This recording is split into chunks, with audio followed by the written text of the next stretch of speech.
This is the Fisher-Price See-N-Say. And if not this specific one, you've almost certainly seen one of the bajillion variants they pumped out this last 60 years. But despite this veritable ocean of kid-friendly plastic slop, the cowards over at Fisher-Price have still never built the version that I want. So I did it myself.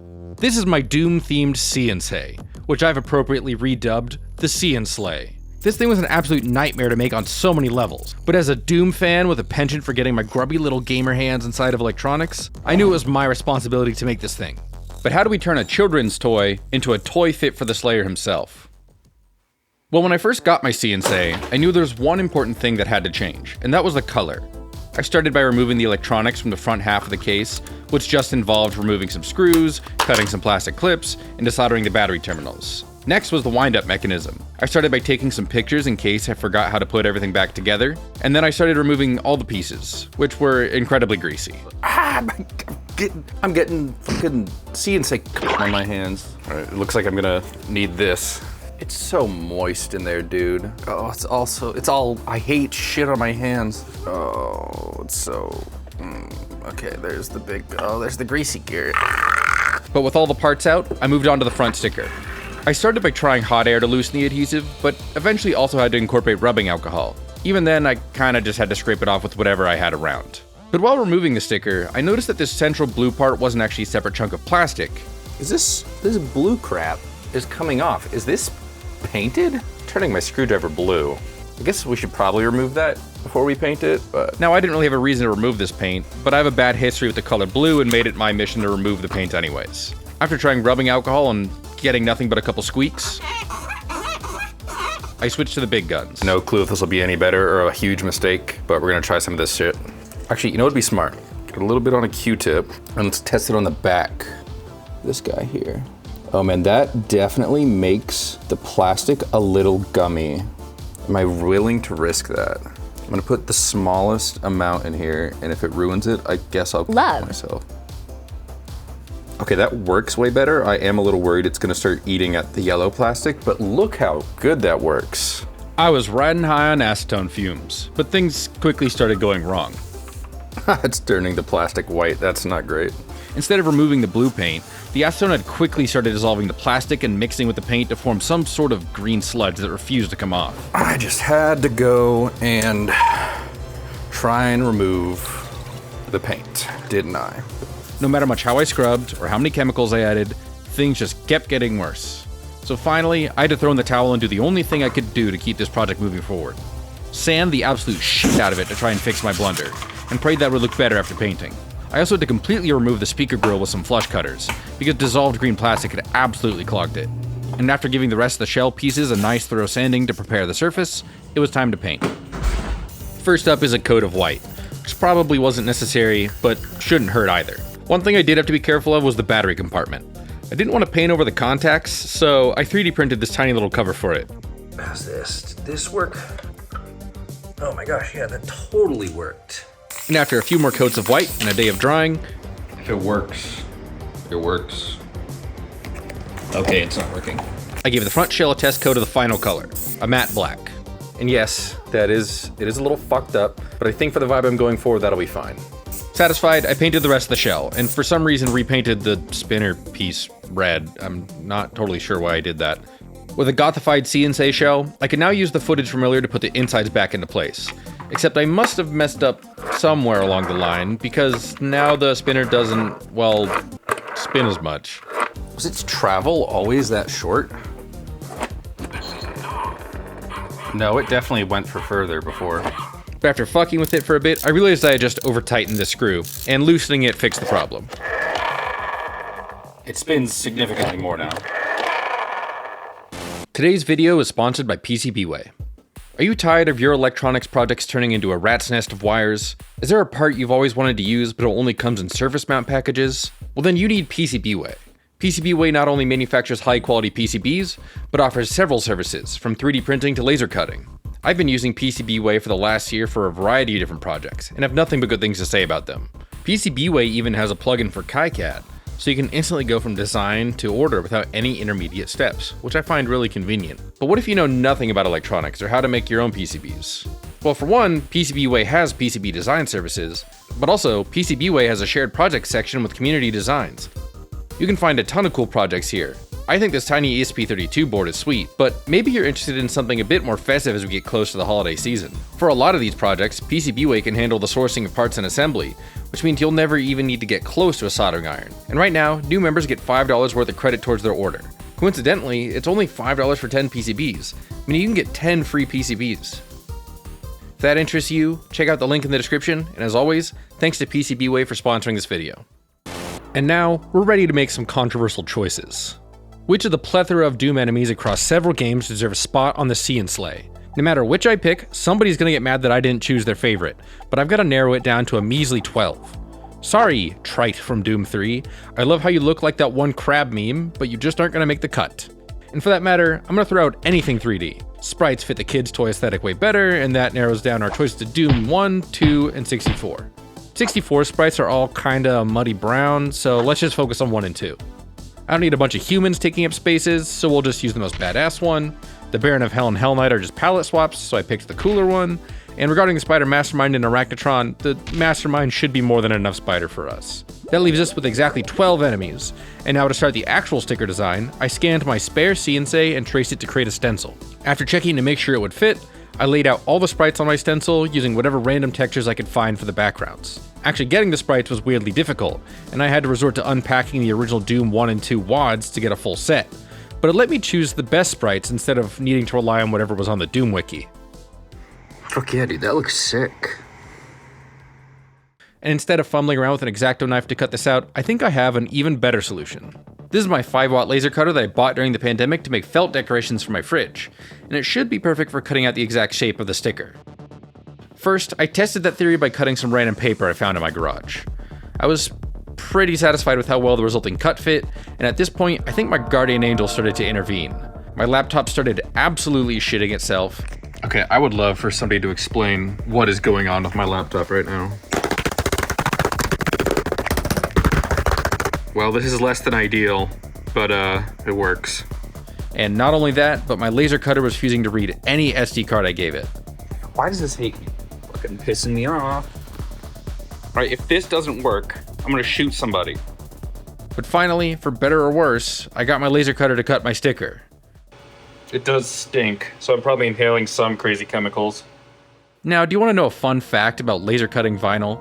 I have now realized that when you cut vinyl on a laser cutter, it produces chlorine gas. And now my eyes and throat are very itchy and stingy. And I'll probably take a very hot shower and see if that helps. I feel much better now. Having learned my lesson, I decided it'd be better off cutting it by hand.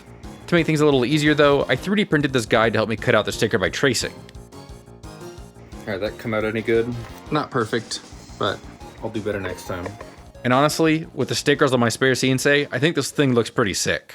But now that I'm done fumbling my way through painting and graphic design, I'm ready to fumble my way through some electronics. I started by building a test circuit with a microcontroller, a DAC, a speaker, and an SD card reader.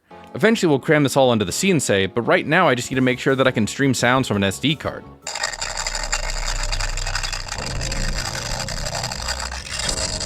Now it's my first time trying to do this and I've never used this audio library before, so I figured the crazy distortion was a software issue.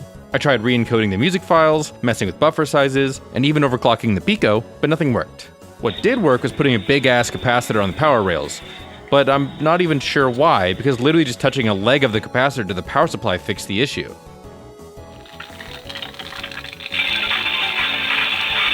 I figured it was probably just really unreliable connections with the alligator clips or breadboard or something, but that should be fixed once everything is soldered together. First things first, I needed to decide on a layout for all the components. Originally I was going to solder everything onto perf board, but no matter what layout I tried or how much I trimmed the board, it was just always a little too chunky. So instead, I figured I'd just shove all the components down into this crack and connect it with silicone wire. Okay, everything sounds a lot better. And by now you're probably wondering, how does this all interact with the CNC? How do we know when the user pulls the cord and where the arrow is pointing so we know what sound to play? Well, normally when you pull the ripcord, this central gear pops up and this little nub presses one of the 12 buttons on the PCB. That tells whatever microcontroller is under this disgusting black blob to play a specific sound. Thankfully, the engineers at Fisher-Price left test points next to each and every button, so we can just disconnect power from the original board and wire our own microcontroller to these test points.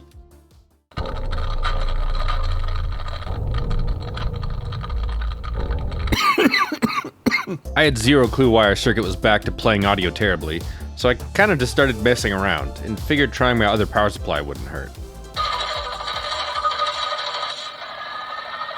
Oh, so something is just wrong with my other power supply. Okay. Well, that's fine, I guess. It's... something's gonna happen to you.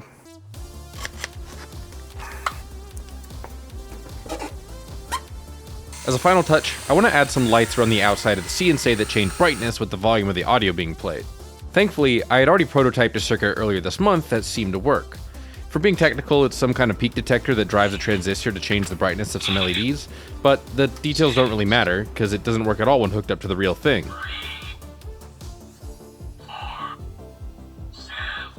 Okay, why are the lights just permanently on?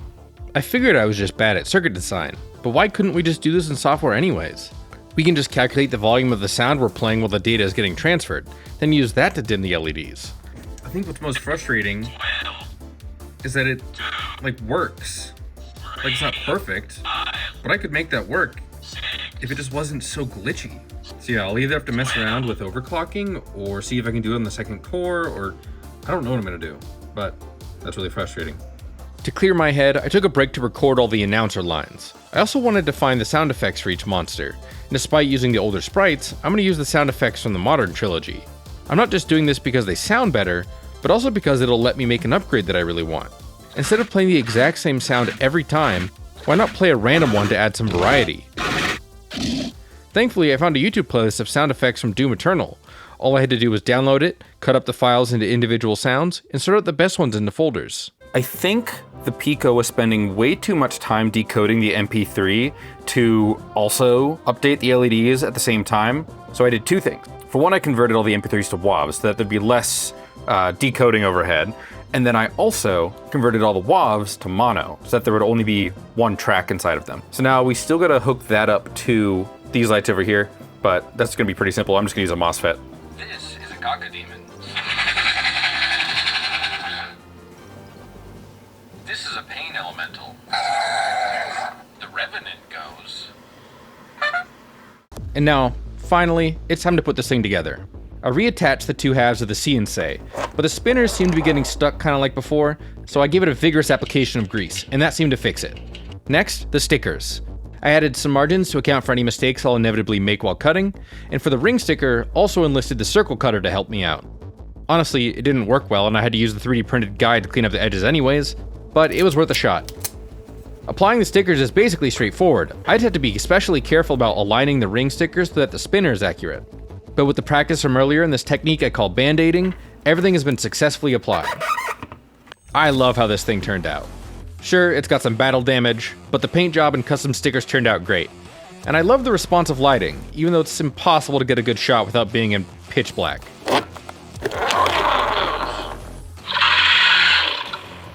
Personally, my favorite enemies on here are the Lost Soul and Archvile. Let's do a demo of everybody real quick. Spider Mastermind goes. This is a Baron of Hell. Revenant goes. The Revenant goes. This is a Pain Elemental. The Archvile goes. Here is a Cyber Demon.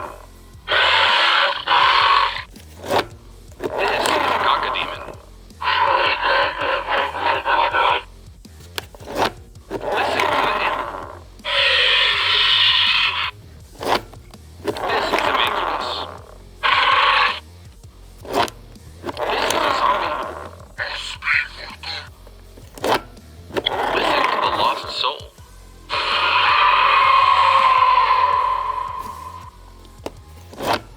This is a Pinky. Now, if you're interested in building your own CNC, I'm going to be publishing the project files to my Patreon. but honestly, you don't need to give me any money. Fellow CNC modder John Park already wrote a whole guide on building custom CNCs, and it's super easy to follow. Even still, I'm going to be revisiting the CNC super soon. I hated doing the electronics for this project so much that I'm going to be developing a complete drop-in mod kit that won't require any soldering. If that sounds interesting to you, subscribe here or follow me on one of my socials to hear about it when it happens. I just turned on the laptop after like a fucking week, and it's just working totally fine now. So I don't know.